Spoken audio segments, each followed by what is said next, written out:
بسم اللہ الرحمن الرحیم۔ السلام علیکم۔ رمضان شریف کے مہینے میں افطار کے وقت میں ایک ماں اور ایک بیٹی تھی۔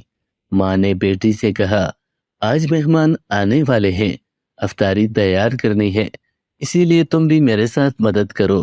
بیٹی نے صاف جواب دے دیا، امی اس وقت ٹی وی پہ میرا پسندیدہ سیریل چل رہا ہے، میں اس کو دیکھوں گی، جب وہ ختم ہو جائے گا تو کچھ کام کروں گی۔ وقت کم تھا، اسی لیے ماں نے کہا، تم اس کو چھوڑو، پہلے افطاری تیار کرواؤ۔ مگر بیٹی نے ماں کی بات انسنی کر دی، پھر اس خیال سے ٹی وی دیکھنے اوپر والے کمرے میں چلی گئی کہ اگر میں نیچے بیٹھی رہی تو امی مجھے بار بار بلاتی رہے گی۔ لڑکی نے اوپر کمرے میں جا کر کمرہ اندر سے لاک کر لیا اور ٹی وی دیکھنے میں مشغول ہو گئی۔ نیچے ماں بیچاری آواز دیتی رہ گئی، لیکن اس نے کوئی پرواہ نہیں کی۔ ماں سے افطاری کے لیے جتنا ہو سکا انہوں نے اتنا کر لیا۔ اتنے میں مہمان آ گئے، سب لوگ افطاری کے لیے بیٹھ گئے۔ ماں نے پھر لڑکی کو آواز دی تاکہ وہ بھی نیچے آ کر روزہ افطار کر لے، لیکن کمرے سے کوئی آواز نہیں آئی تو ماں کو گھبراہٹ ہو گئی اور وہ اوپر گئی۔ دروازے پہ جا کے کافی آوازیں دی پر اندر سے کوئی جواب نہیں آیا تو ماں اور گھبرا گئی۔ تو پھر ماں نے اس کے نیچے کھڑے بھائی اور رشتہ داروں کو اوپر بلایا۔ سب لوگوں نے آواز لگائی، جب کوئی بھی جواب نہیں آیا تو دروازہ توڑا گیا۔ جب دروازہ ٹوٹا تو اندر دیکھا ٹی وی چل رہا ہے اور وہ لڑکی ٹی وی کے سامنے مری ہوئی اوندھی پڑی ہے۔ اس لڑکی کا انتقال ہو چکا تھا۔ اس کے بعد جب اس کی لاش کو اٹھانے کی کوشش کی گئی تو اس کی لاش اٹھ بھی نہیں پا رہی تھی اور ایسا محسوس ہونے لگا تھا جیسا کہ وہ کئی ٹن وزنی ہے۔ اب سب لوگ کافی پریشان تھے کہ اس کی لاش کیوں نہیں اٹھ رہی، اور پریشانی کے عالم میں ایک صاحب نے جب ٹی وی کو اٹھایا تو اس کی لاش بھی اٹھ گئی اور وہ ہلکی ہو گئی۔ اب ایسا منظر ہو گیا تھا، جب ٹی وی کو اٹھاؤ تو لاش اٹھ رہی تھی اور جب ٹی وی کو رکھو تو لاش کا وزن بڑھ جاتا تھا اور لاش نہیں اٹھتی تھی۔ اس طرح ٹی وی کو اٹھا کر اس کی لاش کو نیچے لایا اور اس کو غسل دیا، کفن دیا اور پھر اس کا جنازہ اٹھانے لگے تو اس کی چرپائی ویسے ہی ہو گئی جیسا کسی نے اس پر پہاڑ کا وزن رکھ دیا ہو۔ لیکن جب ٹی وی اٹھایا تو اس کی لاش آسانی سے اٹھ گئی تو تمام لوگ شرمندگی میں پڑ گئے۔ آخر میں جب ٹی وی جنازے کے آگے آگے چلا تو اس کا جنازہ گھر سے نکلا۔ اب اسی حالت میں ٹی وی کے ساتھ اس کی نماز جنازہ پڑھائی گئی اور قبرستان لے کر جانے لگے۔ قبرستان میں لے جانے کے بعد میت کو قبر میں اتارا اور قبر کو بند کر کے اس کو اچھے طریقے سے ٹھیک کر کے لوگ گھر کو واپس آنے لگے تو لوگوں نے کہا، اب ٹی وی بھی واپس لے چلو۔ لیکن جب ٹی وی اٹھا کر واپس جانے لگے تو اس لڑکی کی لاش قبر سے باہر آ گئی۔ کتنا خوفناک منظر ہوگا کہ دیکھنے والوں کے ہاتھوں کے طوطے اڑ جائیں۔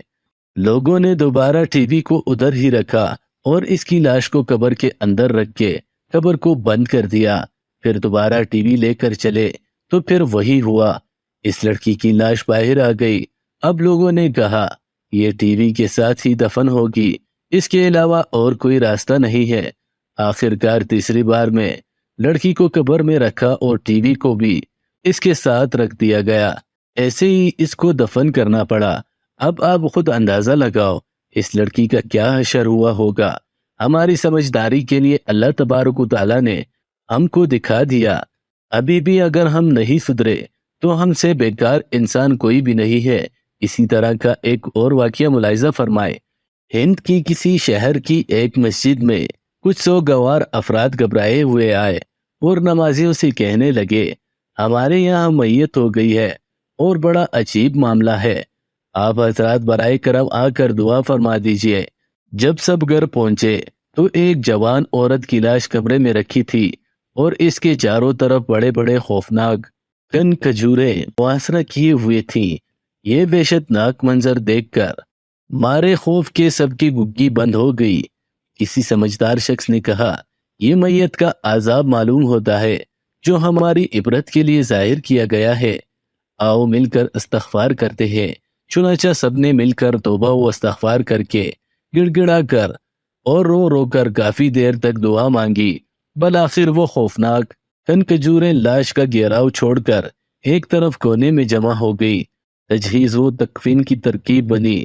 نماز جنازے کے بعد جب میت کو قبر میں اتارا گیا تو بہت سارے خوفناک کھجوریں قبر کے ایک کونے میں جمع تھے۔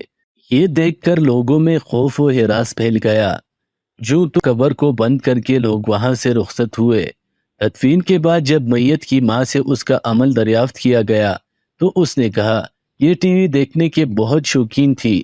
ایک دن ٹی وی کے پروگرام میں اس کا پسندیدہ گانا آ رہا تھا کہ اذان شروع ہو گئی۔ میں نے کہا بیٹی اذان کا احترام کرو اور ٹی وی بند کر دو۔ اس نے یہ کہہ کر ٹی وی بند کرنے سے انکار کر دیا کہ امی اذان تو روزانہ ہوتی ہے، مگر یہ پروگرام اور گانا کہاں روز آتا ہے۔ ایسے معلوم ہوتا ہے کہ اس کو یہ عذاب اسی سبب سے ہوا۔ ناظرین، ان واقعات کو سن کر ہو سکتا ہے کسی کے ذہن میں یہ وسوسہ آئے کہ یہ سب کس طرح ہو سکتا ہے، یہ باتیں عقل میں نہیں آتی۔ عرض یہ ہے ہر بات کو عقل کی کسوٹی پر نہیں رکھا جاتا۔ ثواب و عذاب کا معاملہ حق ہے، ہو سکتا ہے عقل سے سوچنے والوں کی سمجھ میں قبر و حشر اور جنت و دوزخ کے معاملات بھی نہ آئے۔ اللہ ہمیں اور آپ کو نیک ہدایت دے اور بہتر عمل کرنے کی توفیق عطا فرمائے، آمین۔ ناظرین، کمنٹ باکس میں اللہ تعالیٰ کے 99 ناموں میں سے ایک نام ضرور ٹائپ کریں۔